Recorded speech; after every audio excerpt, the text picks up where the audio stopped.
Salve, salve, senhoras e senhores, meninos e meninas, garotos e garotas, jovens discentes, professor Luciano, geografia, e hoje vamos estar discutindo potências emergentes, organizações supranacionais dentro da visão da geografia geral. Bem, hoje vamos discutir BRICS, vamos discutir G5, G8, blocos econômicos como NAFTA, Mercosul e União Europeia. Começamos pelos BRICS. Termo criado em 2001, designando países emergentes. Corresponde às iniciais de BRICS, Brasil, Rússia, Índia, China e o S de mais recentemente foi incluída a letra S referente ao que? A África do Sul, South Africa. Bem, o grupo, o BRICS, foi criado para o quê? Para uma cooperação em governança internacional, comércio, combate aos crimes transnacionais, para o pensamento de produção, para o pensamento de criação de modos novos, remodelamento de geração de energia, para melhora no processo de educação.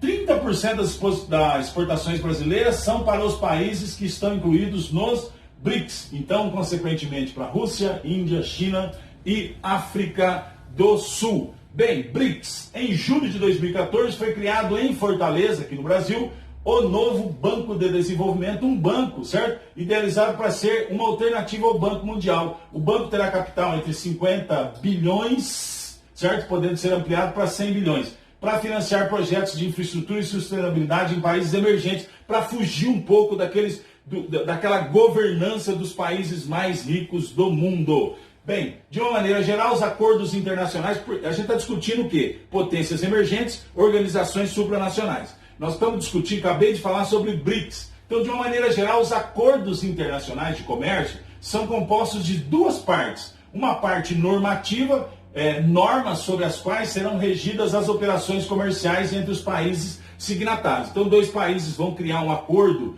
internacional, o que vai ter? Vão ter normas e listas de produtos que serão negociados, com as respectivas concessões outorgadas por cada um dos parceiros. Então, por exemplo, o que é que vai acontecer? O Brasil vai importar da China algum item, certo? E vai haver isenção de imposto, vai haver um volume de compra, uma pactuação para que aconteça um volume maior de compra entre esses dois países, uma facilidade na importação ou uma facilidade na exportação. Aqui só para os senhores observarem os países pertencentes do BRIC, então, a BRICS, América do Sul, Brasil, a África do Sul, nós temos lá na Ásia, a Rússia, a Rússia, né, tem uma parte dela na Europa também, não vamos esquecer disso, Rússia, China e Índia. Bem, só para os senhores terem uma noção, nós estamos discutindo PIB em trilhões, 2 trilhões Brasil, 1,4 a Rússia, 1,6 Índia, 5,8 China. Só para os senhores entenderem os números, o ranking do PIB mundial, o Brasil está em sétimo, a Rússia em 11º, a Índia em nono, a China em segundo. População em milhões, o Brasil tem 190 milhões, deve mais, passa um pouquinho, esses números estão mais atrasados um pouquinho, né? Passa de 200 aqui, 140 milhões na Rússia, 1 bilhão e 100 na Índia e na China 1 bilhão e 300. Então nós estamos discutindo que estes países, tá? Aqui não está incluído a África do Sul. Esses países juntos, quando eles fazem esse acordo comercial, esse acordo de cooperação, então nós passamos, por exemplo, o Brasil, se ele for trabalhar só com o comércio interno, ele tem 200 milhões de pessoas para trabalhar. Se ele vai trabalhar com essa população do BRICS, só a China e a Índia dá mais 2,5 bilhões de pessoas, um pouco mais de 2,5, mais de 1/3 da população mundial praticamente. Então, esses acordos comerciais, você passa a ter mais gente para vender o seu produto. E também tem a opção do que de comprar o seu produto, muitas vezes, de melhor qualidade e ainda por um melhor preço. Os BRICS representam 1/4 da área terrestre e 40% da população mundial, com regiões dotadas de diversos recursos naturais e o maior mercado consumidor do planeta. China e Índia se tornarão os principais produtores mundiais de bens e serviços. Brasil e Rússia estão entre os principais fornecedores de matérias-primas agrícolas e energéticas do planeta. O termo BRICS não designa uma organização econômica, No entanto, desde 2006, seus membros realizam encontros periódicos visando que uma aproximação política. Então, não é uma organização econômica, mas traz uma proximidade entre esses países, certo? Entre Brasil, Rússia, Índia, China e África do Sul, e, consequentemente, isso facilita, essa aproximação facilita o comércio entre estes países. Bem, aqui um mapa, um descritivo para os senhores observarem o crescimento do produto interno bruto, certo? Aqui em pontilhado mais roxozinho, lilás, né? Brasil, Rússia e Índia, essa crescente, essa grande crescente, a China também crescendo, ou seja, só para os senhores visualizarem que o BRICS é um acordo, é um relacionamento, certo? Que ainda tende a produzir bons frutos para os seus participantes. Aí temos também, além dos BRICS, G5, G8, né, NAFTA, Mercosul, União Europeia. Vamos discutir um pouquinho sobre o G8.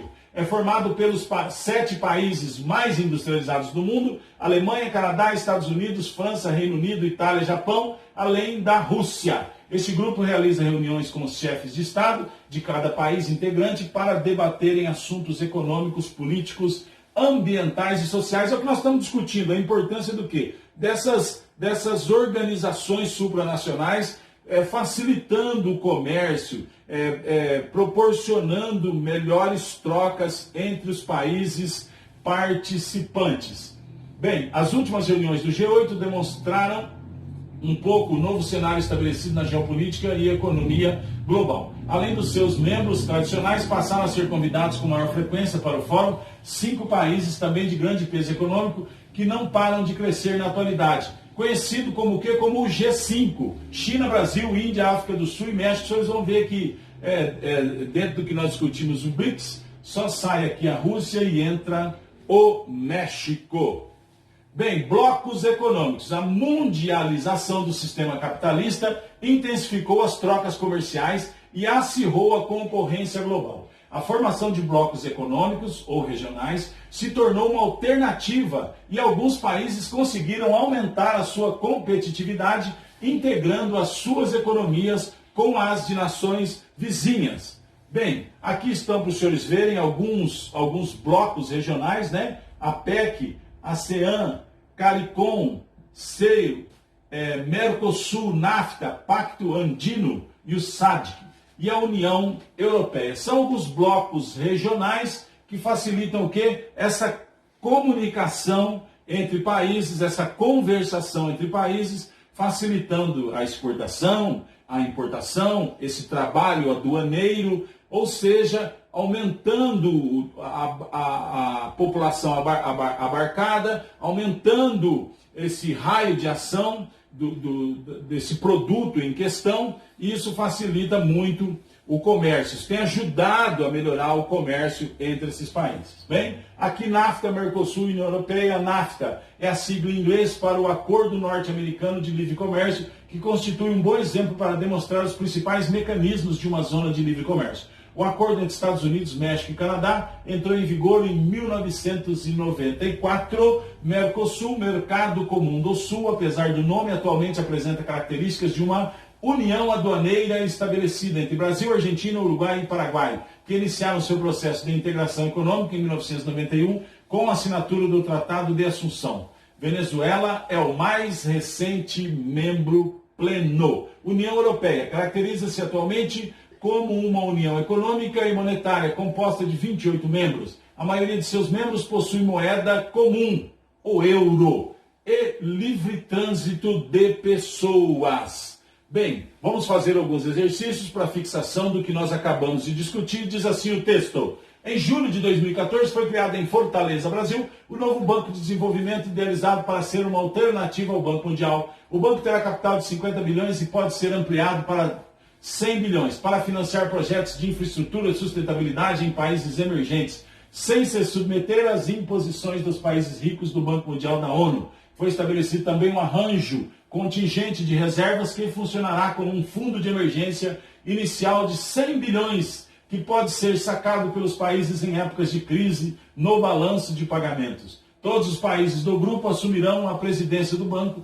obedecendo a rotatividade a cada 5 anos. Bem, do que é que nós estamos falando? tem lá a opção A, B, C e D. Espero que o senhor tenha já vindo na sua mente a resposta. Provavelmente a resposta certa é a letra C, BRICS. Vamos seguir o raciocínio. Exercício número 2, para fixação do que nós estamos discutindo, potências emergentes e organizações supranacionais. O comércio externo constitui um dos aspectos mais importantes da economia nacional em tempos de globalização. Observe, por exemplo, o mapa abaixo que apresenta as importações dos Estados Unidos provenientes do continente americano em 2005. Então está mostrando esse livre comércio aqui entre as Américas, em alguns itens, né? E aqui vem a principal explicação para o elevado valor de intercâmbio de mercadorias dos Estados Unidos com seus dois principais parceiros do continente americano é a existência do quê?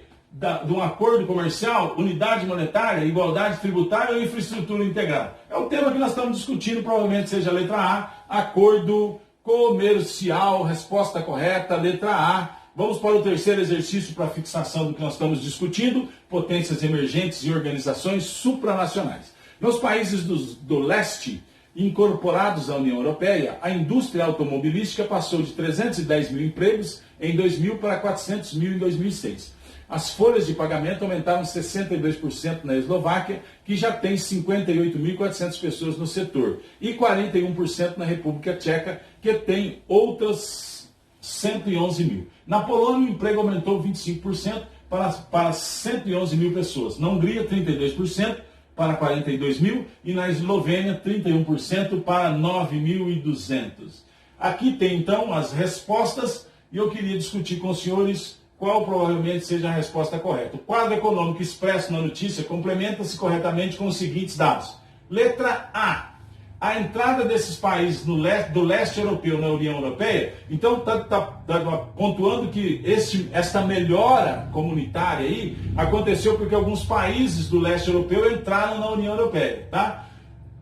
Lhes deu grandes vantagens competitivas, já que possuem custos de produção menores, atraindo investimentos industriais. Essa é uma boa resposta, provavelmente. Vamos ver, letra B. Esses novos membros da União Europeia aproveitaram os baixos índices de crescimento industrial nos países mais ricos? Não, com certeza não. C. A presença do Estado como agente econômico, com grande participação na economia dos países do leste europeu, é um importante fator atrativo para indústrias multinacionais a se instalarem, já que estas são dependentes de capital estatal? Com certeza não. D. O fato de pertencerem à União Europeia torna esses novos países membros verdadeiras portas de entrada para mercados de maior poder aquisitivo, fazendo com que as indústrias de países em desenvolvimento os procurem para lá se instalarem? Não, com certeza não. E a influência soviética e os maiores índices de pobreza nos países do leste europeu não preocuparam os antigos membros da União Europeia, interessando apenas na expansão de seus mercados? Também não. Provavelmente seja a letra A a resposta correta. Letra A entrada desses países no leste europeu na União Europeia lhes deu grandes vantagens. Gente, nós estamos discutindo sobre isso. As potências emergentes e essas organizações supranacionais, esses acordos econômicos entre a Mercosul, NAFTA, União Europeia. O que acontece? Esses acordos facilitam a troca de produtos entre os países que participam dos acordos. Então, letra A, a resposta correta. Quero agradecer a você, muito obrigado e até mais.